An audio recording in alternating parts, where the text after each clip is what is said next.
Welcome to The Backward Path, a channel about seeing life from a different angle. Here, we explore the power of reverse thinking.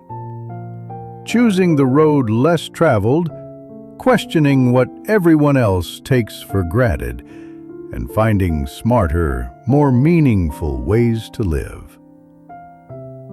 It's easy to get stuck in routines, buying what everyone else buys, arguing the way everyone else argues, or avoiding anything that feels inconvenient. But what if the answer lies in doing the opposite? Sometimes, a small shift in perspective can turn problems into possibilities. Through 3 everyday stories of Linda, a regular American homemaker, you'll see how reverse thinking works in real life. At the supermarket, she shows her daughter that being different can actually be a strength. In a family conflict, she doesn't take sides. She creates a third option. And with something as simple as a stray cat, she transforms frustration into joy and family bonding. This is what the backward path is all about, discovering how going against the crowd can lead you closer to happiness, freedom, and the life you truly want. So let's step into Linda's stories and see how a backward path can actually move us forward. So let's step into Linda's stories and see how a backward path can actually move us forward. Story 14. Shopping Differently. Saturday morning, the Walmart near our house was packed. Carts bumped into each other. Kids cried for candy, and the PA kept blasting about hot weekend deals, making the place feel both chaotic and stuffy. People crowded the snack aisle, scooping up discounted chips and Oreo boxes with "Buy one, get one free" stickers. Emma, Linda's daughter, tugged at her mom's sleeve, eyes shining. Excited, "Mom, can we get Oreos? All my friends bring Oreos to school. If I don't, I'll feel left out."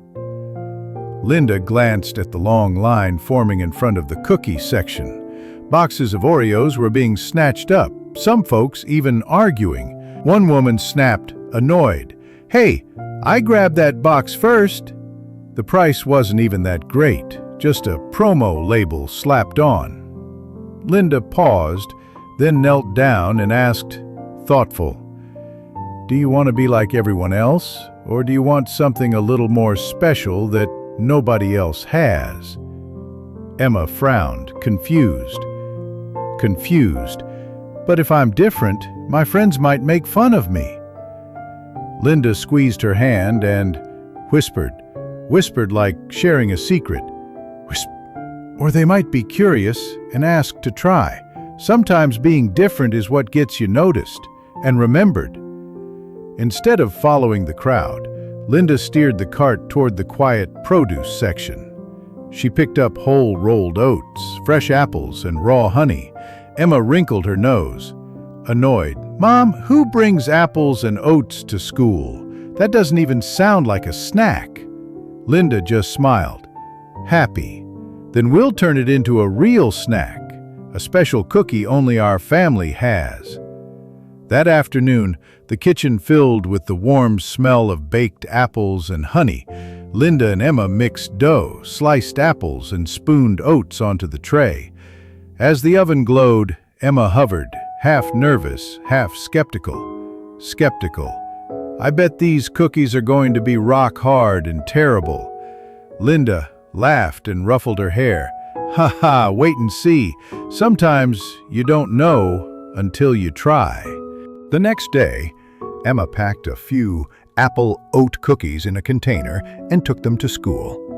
Before recess, she sat in a corner, afraid someone might tease her. Then, something unexpected happened. A girl ran over, catching the faint smell from the container. "Wow, what smells so good? It's nothing like Oreos." A boy chimed in, curious. "Where'd you buy those? Can I try one?" Emma hesitantly offered a cookie. Her friends took a bite, eyes widening. "This is so good! It smells better than Oreos. Bring more tomorrow, please." Emma blushed, but a bright smile spread across her face. That afternoon, she ran to hug her mom. "Mom, being different isn't so bad. I'm proud of the cookies we made." Linda exhaled in relief. A weight lifted. She knew that sometimes the biggest lessons come from the smallest moments. Takeaway: you don't have to chase the crowd just because you're afraid of standing out. When your difference comes from honesty and creativity, it can be exactly what makes you shine and feel proud. Story 15. Family Conflict. It was Sunday night in a small suburban town. A warm bowl of popcorn sat on the coffee table, a football game played on TV, and the polished wood floor carried the soft scent of a vanilla candle. The Parker home was calm until Michael slammed his bedroom door and stepped into the living room, cap turned backward, phone lit up with a group chat. Annoyed, "I want to go to Tyler's birthday party. Everyone's going. I'm the only one who isn't allowed." David kept a cold beer in hand, eyes still on the TV. Firmly, "No. Those parties are full of booze. It isn't safe. You're not going." Frustrated, "You never understand. You're always so strict. You never let me do anything." The air tightened. Even the ceiling fan sounded louder than usual. Linda came out of the kitchen, dish towel in hand, looking from father to son. She knew if those two egos kept ramming each other, the night would blow up. Calmly, "Michael, I'm not banning you from hanging out," she said, "but I want to try something different. If you really want to get together, host it here. Invite your closest friends. You handle the music and snacks. One condition, you are responsible for cleanup and nobody brings alcohol." Michael froze. Surprised, "Hang out? At home?" David frowned, skeptical. "You mean turn the living room into a war zone?" Evenly, "Safety for Dad, freedom for you," Linda said evenly. "We stay on the sidelines and do not interfere, but rules are rules." Silence. Outside, the neighbor's dog barked twice and went quiet. Michael glanced at his phone. A notification popped up. "Tyler's party just got crazy." He swallowed, then looked up. Resigned. "I'm in. Just don't micromanage." "Deal," Linda said. The next evening, the Parker living room became a mini party zone. LED string lights draped over the bookshelf. A Bluetooth speaker sat on the TV stand, blasting a playlist Michael picked. Pizza, potato skewers, and a bowl of bright red salsa looked like a flare. On the door, Linda taped a small sign. "Welcome to the Parker home. No alcohol, no smoking. Clean up before you leave." Friends trickled in.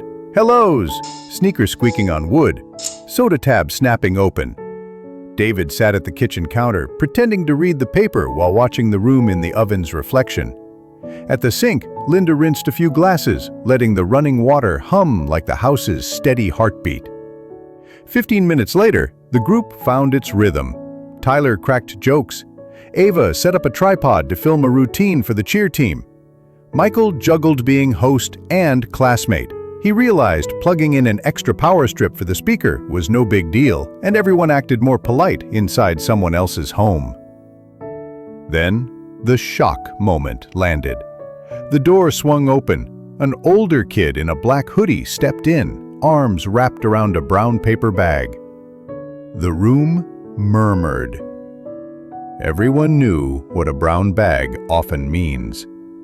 He grinned. "Chill, I brought a little grown-up energy drink. Ha, sets the right vibe." The room's volume dropped like someone turned the knob down. David's eyes flashed. Linda set a glass in the sink and dried her hands. Both of them started forward, then stopped. This was Michael's moment. Michael stood tall, voice calm but clear. "No! House rules. We're here to keep it safe. If that comes inside, the party ends now." Surprised?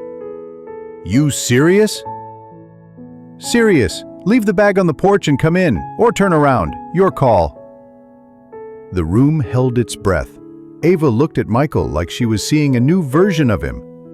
Tyler glanced at the older kid and shrugged. "Drop the bag on the porch. We want the next track." The older kid gave a sheepish smile, set the bag on the step like it was a hot brick, shoved his hands in his pockets and walked in. Music kicked back on. Laughter returned. Linda exhaled slowly. David shot his wife a small grin. Nobody had to step in. Around 9:30, the neighbor knocked.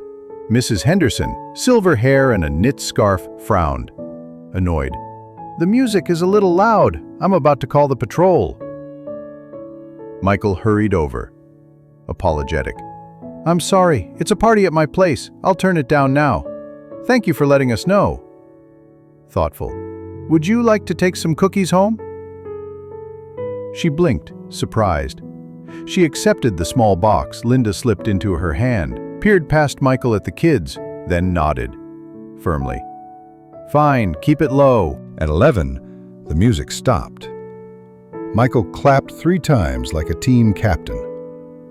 Everyone gathered paper cups, folded pizza boxes, and swept up crumbs. Goodbyes all around, promises to share the finished dance video. Tyler patted Michael's shoulder. "Tidy party. Solid host. Send me that playlist." The door clicked shut. The house returned to its normal rhythm. David opened the fridge and poured Michael a glass of ice water. "You handled that well. I am strict, yes, because I worry. I learned something tonight." Michael set the glass down, cheeks flushed with a mix of fatigue and pride. "Me too. Turns out setting rules doesn't kill the fun. It keeps people safe." Linda took down the lights and straightened the no alcohol sign. She smiled to herself. Sometimes you do not need to win the argument. You open a different path and let the person who needs to grow walk through it. The next morning, the kitchen smelled like coffee again. Linda poured David a cup and set a cereal bowl in front of Michael. His phone buzzed. The group chat lit up. "Parker's party was better than Tyler's. Great playlist. Do it again tomorrow?" Michael chuckled and shook his head. "Not this weekend. If we do it again, same rules." David sighed, half scolding and half impressed. "Your way is upside down, but it works." Linda shrugged. "Doing the opposite is not about being contrary. It is about finding the path with the least conflict while staying true to the goal." Takeaway. In family conflict, we often spiral into who is right and who is wrong, who wins and who loses. Linda chose reverse thinking. Instead of banning or giving up, she turned a risk into an opportunity. Michael felt free and responsible. David saw his son stay safe. Linda kept the balance at home. Sometimes the best solution is not in the middle. It is in a completely different direction, where both sides can win. Story 16. A surprise on an ordinary day. Sunday morning, Linda woke earlier than usual. Golden sunlight streamed through the living room curtains, lighting up the scattered books left from a busy week. Michael was still asleep in his room, hair sticking up like a bird's nest. Emma sat on the couch, tapping on her iPad, pink hoodie and purple leggings on. Linda was about to head into the kitchen when she heard a faint whimper from the yard. She opened the door and saw a skinny stray cat with bright green eyes, shivering in the cold. Nobody in the family planned on another pet, but Linda felt a tug she couldn't explain. "Emma, come take a look. It looks so thin. It probably needs food." Emma drew a long breath, curious but wary. Annoyed. "Mom, we already have enough going on. We can't keep it." Gently. "Just help it for now," Linda smiled, eyes lighting with quiet resolve. "You'll feel good about it." Emma shrugged and followed her outside. Michael, just waking up, rubbed his eyes and peered out the window. Skeptical. "A cat? That's risky. It could have fleas or something." David stepped out of the kitchen with a coffee in hand, looked at the cat, and sighed.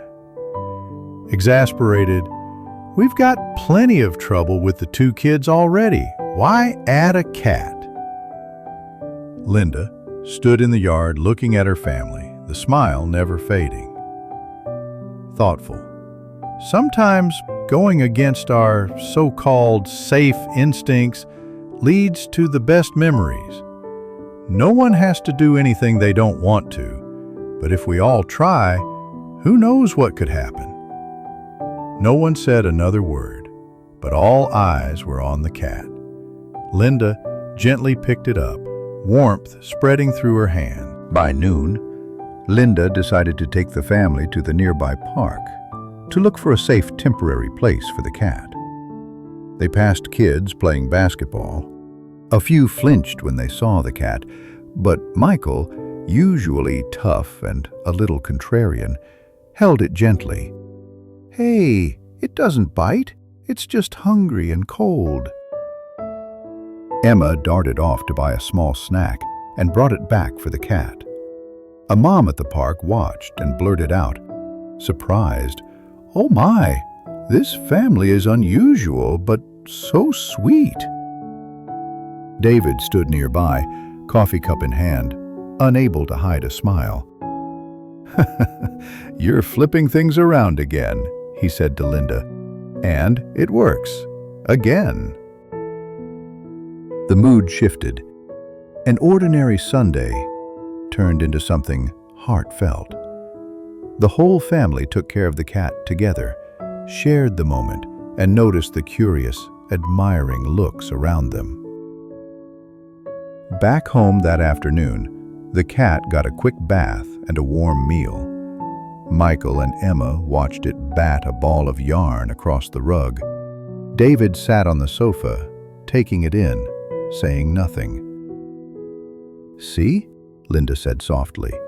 "One different decision, and the whole day becomes special. We did what most people wouldn't try, and the result is that we're all happier." Michael looked at his mom, eyes wide, excited. "Mom, I didn't think a Sunday could be this fun. I guess thinking differently can be good."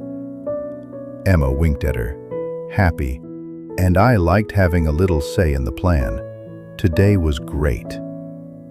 David sighed, then chuckled. I have to admit it, going against the crowd is sometimes the best way. Lessons learned. An ordinary day can become memorable when you dare to step outside safe routines. Reverse thinking is not rebellion. It is choosing the less traveled path where real experience and real value form. The difference that matters comes from honest care and the courage to try.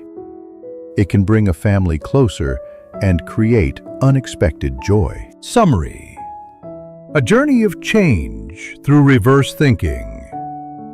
At first glance, the Parker stories look like small slices of ordinary American life. A grocery run, a family conflict, a stray cat in the yard. Put together, they reveal a single thread. Linda chooses reverse thinking to navigate every situation. At a crowded Walmart, while everyone chased discounted Oreos, Linda steered Emma to the quiet produce aisle. When Emma feared being laughed at for being different, Linda taught her that difference can be the very thing that gives you value. The results surprised everyone. Those homemade apple oat cookies were not only delicious, they made Emma the center of warm attention.